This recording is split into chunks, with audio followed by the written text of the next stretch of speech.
이명박 전 대통령이 21시간 동안 검찰 조사를 받고 논현동 자택으로 돌아갔습니다.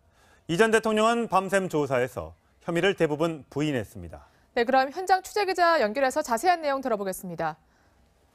신아람 기자, 이 전 대통령이 오늘 아침이 돼서야 집으로 돌아가는 거죠?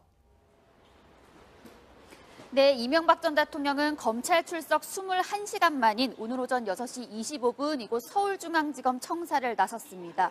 이 전 대통령은 어제 포토라인에서 대국민 메시지를 발표했지만 오늘은 심경과 다스 실소유주 의혹을 묻는 취재진의 질문에 답하지 않았습니다.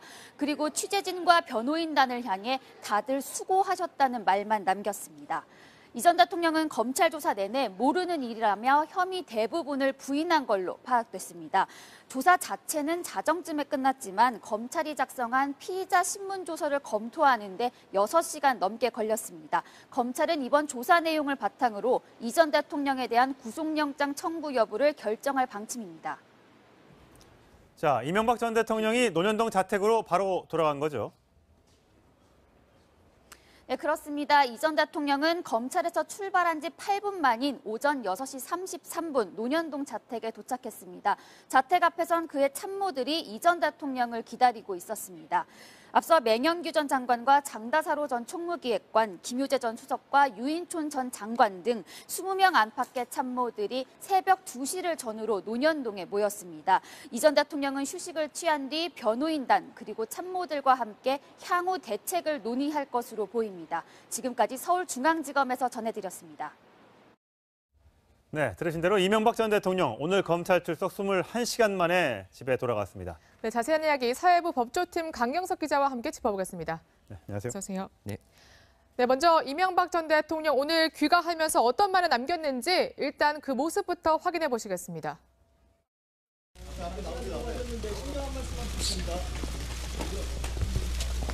수고하셨습니다. 박수가 들리지 않으니까 더 없습니까? 네, 강 기자가 일단 키워드로 좀 요약을 해봤죠. 첫 번째 네. 키워드는 뭡니까? 네, 1844일로 정했는데요. 바로 어제가 이제 이명박 전 대통령이 대통령직에서 퇴임한 지 1844일째 되는 날이었습니다. 예. 검찰 조사를 받으러 이제 간 건데 네. 무려 거의 7년 가까이 시간이 지난 거 아니었겠습니까? 그만큼 굉장히 오래된 시간이 지난 사건인데 지금 문재인 정부가 출범한 지 309일이 지났습니다. 그럼에도 불구하고 지금 이제 거의 1년 가까이 지났다는 얘기인데 적폐청산 수사가 시작되고 나서 지금까지 쭉 진행이 돼 왔고 실제로 이제 이명박 전 대통령이 검찰 포토라인에 서는 날까지 오게 된 것으로 보입니다. 예, 이명박 전 대통령 오늘 아침에 새벽에 귀가하는 모습을 보면 그렇게 피곤한 모습이 그렇게 얼굴에 나타나지는 않습니다. 네. 예.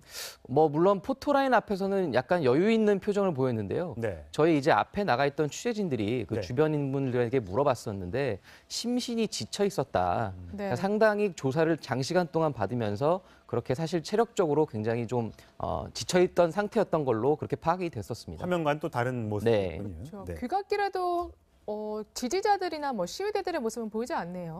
네, 말씀하신 대로 그 과거에 전직 대통령들이 수사를 받으러 갈 때나 귀갓길에는 항상 지지자들이 많이 나왔었습니다.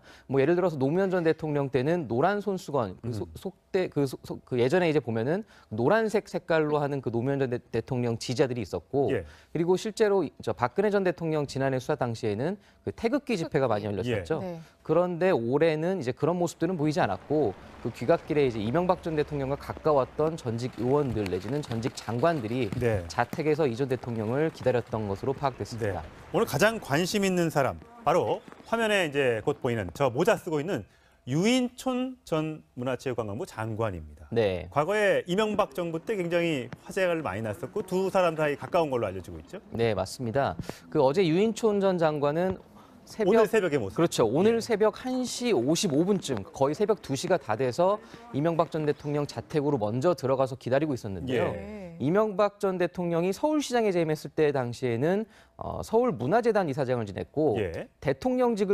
이명박 전 대통령이 대통령 시절에는 문체부 장관을 지냈었습니다. 그렇죠. 그래서 당시에 이제 여러 가지 좀 오해도 있었고 또 실제로 이제 두 분의 인연이 약간 좀 특이했던 거는 이 1991년도에 나왔던 드라마 야망의 세월이라는 게 있었는데 그렇죠. 당시에 이제 주인공 역할을 유인촌 씨가 있었고 그 주인공이 이제 이명박 전 대통령이었거든요. 예. 뭐 그런 식으로 좀 인연도 좀 화제가 됐었습니다. 예. 네, 그 대선 당시에도 굉장히 유인촌 씨가 선거 유세에 적극 참여해서 이명박 전 대통령이 만약에 되면 유인촌 장관이 문체부나 뭐 한 자리를 맡을 것이다 이런 관측이 솔솔 나올 정도로 굉장히 좀 끈끈했던 것 같은데 지금까지도 좀 유지되고 있는 것 같습니다. 네, 맞습니다. 어제 보면은 그뭐 맹영규 전 안전행정부 장관이랄지 뭐 예. 장다사로 기획관이랄지 뭐 김유재 수석 그리고 또 뭐 이동관 수석 이런 분들이 자택에서 이명박 전 대통령을 기다렸거든요. 예. 지지자들은 없었지만 측근들 그리고 이재호 전 의원 같은 경우 예. 권성동 법사위원장 조혜진 네. 의원 네. 지금 보이시는 저 김효재. 인물들이 네. 어제 상황인데요. 어제 이제 조사를 받으러 가기 전에 실제로 이제 자택에서 배웅을 해드렸고 네. 저 중에 이제 또 측근들 한 6, 7명 정도는 자택으로 새벽으로 돌아와서 마중을 했다고 합니다. 예. 자, 이명박 전 대통령 귀가하면서 오늘은 특별한 메시지를 남기지 않았었고요. 어제 이제 검찰 출석에 앞서서 포토라인에서 이렇게 발언을 했습니다. 들어보시겠습니다. 저는 오늘 참담한 심정으로 이 자리에 섰습니다. 전직 대통령으로서 물론 하고 싶은 이야기도 많습니다만은 말을 아껴야 한다고 스스로 다짐하고 있습니다. 다만 바라건대 역사에서 이번 일로 마지막이 되었으면 합니다. 다시 한번 국민 여러분들에게 죄송스럽다는 말씀을 드립니다. 네, 아무래도 저 발언, 그러니까 어떤 말을 포토라인에서 할지 굉장히 신중하게 네. 준비를 했을 것 같은데 그래서 A4 용지를 이렇게 들고 있더라고요. 네. 근데 취재진들이 그 A4 용지에 쓰인 말들을 잘 살펴보니 읽지 않은 한 문장이 있었다고 하는데 네. 그게 뭐 실수로 누락된 건가요? 아니면 의도적으로 좀 뺀 것으로 보이나요? 아마 고심 끝에 의도적으로 읽지 않은 것으로 네, 보입니다. 어떤 문장이죠? 지금 보여드린 대로 이번 일이 모든 정치적 상황을 떠나 공정하게 이루어지길 기대합니다. 라는 문장이었는데요. 예. 이게 사실 이게 굉장히 여러 가지 해석을 나올 수 있는 문장인데 이 표적 수사에 대해서 굉장히 큰 불만을 내비치지 않았습니까? 예. 1월 17일 기자회견 당시에는 나를 향한 표적 수사다라고 강한 톤으로 비판을 했었는데 예. 아무래도 포토라인 앞에서 실제로 검찰 수사를 앞두고 있는 입장에서 자신의 수사가 어떤 방향으로 진행되는지에 대해서 불만을 드러낼 경우에 법치주의가 약간 훼손된 게 아니냐 이런 비판을 받을 수 있거든요. 예. 다만 이 전 대통령은 이 대목에 대해서는 검찰 간부들과 면담 자리에서는 말을 했다고 합니다. 아, 그래요? 그러면서 이제 편견 없이 조사를 해달라 네. 이런 말까지 저 한동훈 한동훈 중앙지검 3차장 검사와 이제 녹차를 마시면서 예. 간부들과 이런 얘기를 나누긴 했다고 합니다. 그렇군요. 자, MB의 기나긴 하루라고 제가 정리를 해봤는데 어제 21시간 동안 검찰청사에 있었습니다.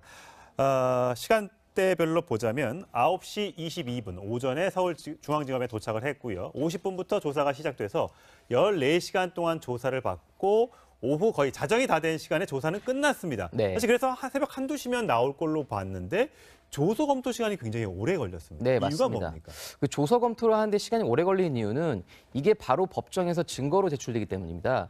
그만큼 본인의 어떤 인정 내지는 불인정, 이 뉘앙스, 단어 하나 가지고도 법원에서는 굉장히 이거를 의미를 부여를 하거든요. 예. 그렇기 때문에 문서로 남겨지는 기록에 대해서 굉장히 민감하게 검토를 한 겁니다. 예. 그리고 아까 저 조사의 14시간을 조금 더 세분화시켜서 설명을 해드리면 예. 전반부에는 다스 관련 의혹에 대해서 7시간 가까이 조사를 했고 예. 그리고 후반부에는 나머지 뇌물수수 의혹에 대해서 7시간 가까이 조사를 했습니다. 예. 네. 그 중간에 이제 점심시간과 저녁시간이 1시간씩 있었고요. 예. 그렇게 해서 총 14시간 중에 절반씩 진행을 한 건데 네. 지금 보이시는 것처럼 이명박 전 대통령은 변호인들 4명이 돌아가면서 그 조사실 안으로 들어와서 입회를 예. 했고 예. 수사검사는 다스 관련해서 전반부에는 신봉수 부장검사 그리고 후반부에는 송경호 부장검사가 조사를 했고 예. 식사는 지금 보이시는 저 휴게실 1002호 휴게실에서 설렁탕과 곰탕을 시켜 먹었다고 합니다. 예. 네. 자, 그리고 하나 더 이제 또 포착된 것이 이 전 대통령이 이제 메고 온 넥타이였는데 하늘색을 메고 왔거든요. 네. 여기서도 조금 의미가 있다 이렇게 보시는 분들이 있더라고요.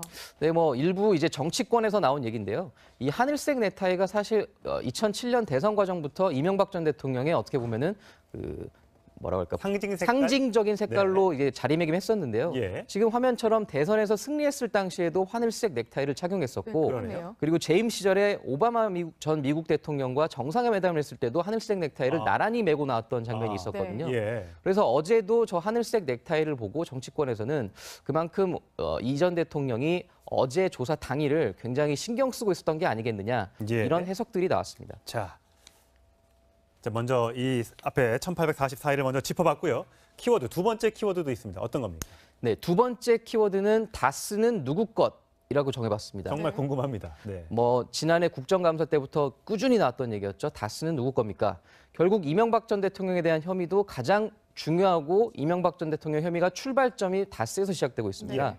그래서 신봉수 부장검사가 조사가 처음 시작되자마자 다스 관련 혐의에 대해서 질문을 하기 시작했던 거고요. 예. 네. 하지만 이명박 전 대통령은 결국 내 건 아니다. 네. 뭐 이상은 회장의 것이라는 취지로 본인과는 관계없는 회사라는 취지로 답변을 했다고 합니다. 예. 그래서 지금 혐의가 이제 다스에서 시작돼서 나머지 차명재산 내지는 비자금, 횡령, 조세 포탈까지 이어지는 혐의들이 예. 있거든요. 이거에 대해서도 이명박 전 대통령은 모두 부인을 하는 취지로 답변을 한 것으로 알려졌습니다. 네, 그러니까 지금 다스 관련해서도 혐의가 여러 가지잖아요. 예를 네. 들어서 이제 차명재산 의혹도 있고, 그리고 소송 비용 대납도 있고, 그 밖에도 뭐 다른 의혹들도 있는데 다 전부 부인을 했다고 보면 되는 건가요? 네, 맞습니다. 또 특히 움직일 수 없는 물증이 있는 사건이 있었죠. 네. 바로 그 다스 관련해서 그 기록물들이 영포 빌딩 지하 2층에서 그렇죠. 발견된 건데 네. 이거에 대해서도 이명박 전 대통령은 나 실무적인 차원에서 일어났던 실수 같다. 네. 나는 전혀 관여한 바도 없고 전혀 모르고 있었다. 이런 취지로 한마디로 그 모르쇠 전략으로 일관했다고 볼 수 있겠습니다. 네. 하여튼 뭐 혐의별로 따지면 나와는 무관한 재산이다. 그다음에 삼성다스 소송 비용 대납은 수사 이전까지는 몰랐던 일이다. 네. 네. 그리고 국가정보원 특수활동비 이제 수수 관련돼서는 지시하거나 보고받은 적이 없다. 내가 어떻게 국정원 돈을 갖다 쓰느냐. 이렇게 또 부인을 했다고 하고요. 민간 영역에서 뇌물을 받았다는 의혹에 대해서는 나와는 무관하다. 측근들의 일탈까지는 내가 책임 못 지겠다. 뭐 이렇게 얘기를 했다고 합니다. 그러면 단 한 가지도 인정을 안 한 거예요? 뭐 아마 14시간을 조사받았는데? 뭐 예를 들어서 모든 사실관계를 부인하진 못했을 겁니다. 예. 왜냐하면 검찰이 수사 과정에서 단순하게 이런 혐의를 추궁하는 게 아니라 실제로 앞서 조사에서 관련자들 내지는 피의자들의 진술과 물증을 함께 제시하는 거거든요. 그래서 이명박 전 대통령은 어제 조사에서 뭐 김백준 전 기획관이랄지 이런 측근들의 진술을 전해 듣고 나서 정말 그런 진술을 받았느냐, 그럴 리가 없다 이런 식으로 부인하면서 그 측근들의 진술에 대해서 사실이 아니라는 취지로 혐의를 부인했다고 합니다. 예. 네, 이 전 대통령 어쨌든 대부분의 혐의를 부인하는 것으로 알려졌습니다. 그렇다면 정치권에서는 이 부분에 대해서 오늘 아침에 어떻게 반응을 했는지 잠시 살펴보고 돌아오겠습니다. 자유한국당은 이명박 전 대통령의 검찰 수사에 대해서 어떤 경우든 법 앞에 만인은 평등하고 또 그 법은 어떤 경우도 정치적 의도와 국민적 감정만을 가지고 법의 잣대는 이루어질 수 없기 때문에 오로지 검찰의 공정한 수사와 앞으로 결정에 따라서 저희들은 그 결정을 존중하겠습니다. 어제만 해도 민주당 추미애 대표는 범죄 혐의가 너무 많다라고 해서 네. 굉장히 비판을 했는데 오늘 아침 회의에서 저희가 민주당 관련된 발언을 좀 들어보려고 했는데 그 발언을 좀 자제하는 그런 모습을 보였습니다. 네, 아무래도 이명박 전 대통령의 이제 검찰 조사가 실제로 이뤄졌고 이제 신병 처리가 그 초유의 관심사로 떠오른 예. 만큼 괜히 정치권에서 자극을 할 필요는 없다라는 판단한 것 같은데요. 네. 아마 뭐 이번 주 내지는 뭐 다음 주 결국 이명박 전 대통령에 대한 신병 처리가 이제 어떻게든 결론이 날 전망인데요. 예. 그 이후에 아마 정치권 반응이 추가로 나올 것으로 보입니다. 예. 네, 이명박 전 대통령에 대한 검찰 조사 주요 두 가지 키워드를 알아봤고요. 마지막 키워드가 있죠. 강 기자 뭡니까? 마지막 키워드는 히든 카드라고 네, 정해봤습니다. 히든 카드. 네, 이 키워드를 정한 이유는 이제 검찰이 이명박 전 대통령에 대한 직접 수사를 마치지 않았습니까?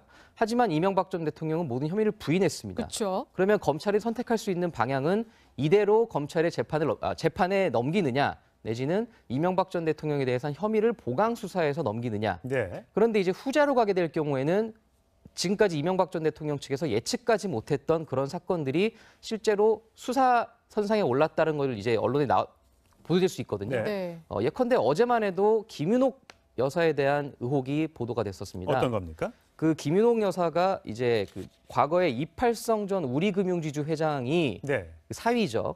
이상주 삼성전자 전무를 통해서 수억 원을 전달했다라는 의혹이 이제 보도가 됐는데 이상주 전무의 입장을 듣기 위해서 저희가 여러 차례 접촉을 해봤지만 본인과는 실제로 저희가 통화를 하지 못했고 다만 변호인 측에서는 부인하는 취지로 답변을 했습니다. 예. 네. 그런데 중요한 건 검찰의 반응인데요. 예전에 김윤옥 여사와 관련됐던 혐의가 원래 김희중 전 부속실장이 10만 달러를 건넸다. 국정원 특수활동비 예. 10만 달러를 건넸다는 의혹이 제기됐을 때만 해도 김윤옥 여사에 대한 소환 조사 계획이 없다라고 단호하게 말했었습니다. 예. 네. 하지만 어제 이 첫 보도가 나온 이후에 검찰에서는 이런 진술을 확보하고 수사 중인 건 맞다. 아, 그러니까 마치 이게 전체가 틀렸다라는 취지는 아니었거든요. 예. 그러니까 이명박 전 대통령에 대한 수사가 그리고 이제 조사가 끝났기 때문에 예. 실제로 이제 조서 내용들을 검토를 해보고 이명박 전 대통령에 대한 혐의를 추가하기 위해서 전격적으로 김윤옥 여사에 대한 혐의를 수사할 가능성이 열려 있다라는 대목으로 해석되는 겁니다. 아, 네. 그렇다면 사위가 뇌물이든 뭐 정치자금이든 뭐 후원금이든 어떤 명목으로 이팔성 회장으로부터 돈을 받아서 그걸 장모한테 갖다 줬다. 이렇게 증언했다는 거를 검찰이 확보했다. 그럼 이걸 가지고 이명박 전 대통령 측을 압박하는 히든카드로 사용할 것이다. 이 네. 얘기인가요? 뭐 그런 비슷한 취지로 해석할 수 있습니다. 과거에도 이런 전례가 있었는데요. 노무현 전 대통령에 대한 검찰 수사가 이루어졌었죠. 예. 그리고 실제로 노무현 전 대통령이 검찰 청사에 나와서 조사를 받고 귀가한 이후에 예. 당시 권양숙 여사에 대한 100만 달러 수수 혐의가 제기됐었습니다. 그랬었죠. 그게 5월 초였는데요. 네. 당시 이제 정상문 전 총무비서관을 통해서 100만 달러를 건네받았다는 의혹이 5월 초에 제기됐었습니다. 예. 그러면서 검찰도 제소한 가능성에 대해서 부인하지 않았었거든요. 예. 이런 상황이 이번 이명박 전 대통령 수사 과정에서도 되풀이되지 않으라는 법은 없을 것 같습니다. 아, 아무래도 가족이 이게 거론되고 사법 처리 대상에 오른다고 한다면 본인의 입장에서는 굉장히 심적 압박을 느낄 수밖에 네. 없는 거죠. 맞습니다. 아무래도 가족과 관련된 것들은 특히나 이제 굉장히 신경을 쓸 수밖에 없는데요.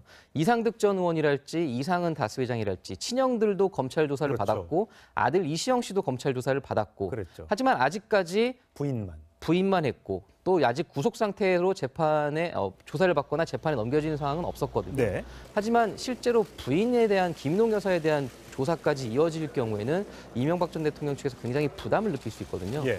그렇기 때문에 검찰도 이거를 공공연하게 내비치지는 않겠지만 은연중에 물밑에서 수사를 해서 실제로 혐의가 드러나게 되면 나오는 대로 수사를 했다라는 이제 설명이 가능하거든요. 예. 그래서 이 상황은 아마 조금 더 지켜봐야 될 것 같습니다. 네. 네, 이제 이 전 대통령이 오늘 어쨌든 귀가를 했는데 뭐 정치적인 부담이 있을 것이다 이런 관측도 나오지만 검찰에서는 이 전 대통령에 대해서 구속영장을 청구할 거다 이렇게 무게를 두고 있는 것 같아요. 특별한 네. 이유가 있습니까? 아무래도 이게 거의 이제 기정사실화된 것처럼 많이 얘기를 거론이 네. 되고 있는데요. 그 이명박 전 대통령에 대한 혐의가 이제 가장 20개 가까이 되지 않겠습니까? 그런데 이제 예를 들면 김백준 전 총무기획관이 어제 첫 재판에 나와서도 실제로 이명박 전 대통령에 굉장히 불리한 취지로 본인이 직접 자청을 해서 진술을 했거든요. 예. 네. 이만큼 그런 김백준 전 기획관마저 방조범에도 불구하고 구속 상태로 재판에 넘겨졌기 때문에 네. 주범으로 공소장 그리고 압수수색 영장에서 여러 차례 적시됐던 네. 이명박 전 대통령을 불구속 상태로 넘기는 것은 형평성에 맞지 않다는 의견이 가장 많고요. 예. 사실 법원에서 가장 크게 고려를 하는 게 증거인멸의 우려입니다. 아. 네. 뭐 사안의 중대성이랄지 뭐 도주의 우려 이런 것도 물론 고려를 하지만 법원이 기각과 발부에 가장 큰 이 영향을 미치는 것은 사실 법관들도 다 손을 꼽고 있지만 예. 바로 증거인멸의 가능성인데 예. 현재까지 아직 이명박 전 대통령에 대한 그 혐의와 관련된 피의자들 내지는 참고인들이 불구속 상태에 있는 피의자들이 많습니다. 예. 네. 그렇다 보니까 검찰로서도 그리고 법원으로서도 이명박 전 대통령이 증거인멸을 할 우려가 있다. 이제 이런 취지로 구속영장을 발부할 수 있다는 가능성이 제기되고 있거든요. 네. 그래서 검찰도 이제 조만간 수사 결과를 종합을 해서 대검에 보고를 하고 문무일 검찰총장 그리고 또 법무부 장관의 의견을 들어서 청와대로 보고를 한 뒤 결정을 할 것으로 보입니다. 예, 장 기자가 조금 전에 소개해줬던 것처럼 이명박 전 대통령이 1844일 만에 검찰에 섰고요. 그리고 이제 다스는 누구 것이라는 질문에 대부분의 혐의에 대해서 부인을 했었고요. 마지막으로 그래서 검찰이 김용 여사 등 히든카드를 가지고 이명박 전 대통령 측을 압박할 것이란 내용까지 과연 이명박 전 대통령에 대한 기소 시점은 언제가 될지, 구속영장은 언제 청구가 될지 등등이 관심사로 남고 있습니다. 오늘 말씀 잘 들었습니다. 네.